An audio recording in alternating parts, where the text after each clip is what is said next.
Hello guys, তোমাদেরকে সবাইকে জানাই হ্যাপি মকর সংক্রান্তি। তুমি বলো। বন্ধুরা হ্যাপি মকর সংক্রান্তি। হ্যাপি মকর সংক্রান্তি। এই তো যে গরমা গরমা এই যে তেলের পিঠে তোমাদেরকে খাবে, চলে আসো গরম একটা গরম। কথা বলি, এই যে নতুন বছরে যে নতুন মকর সংক্রান্তি, ঠিক আছে, আজকের দিনে সবাই পিঠে পাঠা খায়, ঠিক আছে, সেই উপলক্ষে আমরাও খাচ্ছি পিঠে আর একটা পাটিসাপটা হবে, ঠিক আছে। আর তোমাদের কে তো দিতে পারবো না আমরা, তোমাদের যারা যাদের খাবার ইচ্ছা আছে গাইস, তোমরা নিজেরা বাড়িতে বানিয়ে খেয়ে নিও, আমাদের দেওয়ার সামর্থ্য নেই। এই তোমাদের শুধু দেখাবো আর আমরা খাবো, এই ছাড়ার কোনো উপায় নেই।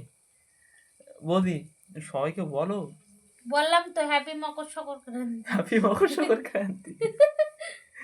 আর কি বলবো গাইস, কিছু বলার নেই, অলরেডি 10টা বেজে গেছে। এখন রাত বাজে 10টা, তাই তো গাইস? 11টা বাজতে তোমাদেরকে যাচ্ছে। দেখাই, ঠিক আছে, এই যে 11টা বাজতে যায়। বসে আর বসে আমরা এখন করছি, বসে বসে আমরা এখনো পাটিসাপটা হবে, এখনো 12টা বেজে যাবে। 12টা তো আজ বেজে যাবে। আর তোমরা কে কে পিঠে পাঠা করছো, ঠিক আছে, কমেন্টে বলো, আমরাও একটু দেখি যে আমরা বানাচ্ছি শুধু না আমাদের মতো অনেকেই বানাচ্ছে। তো বাই বাই।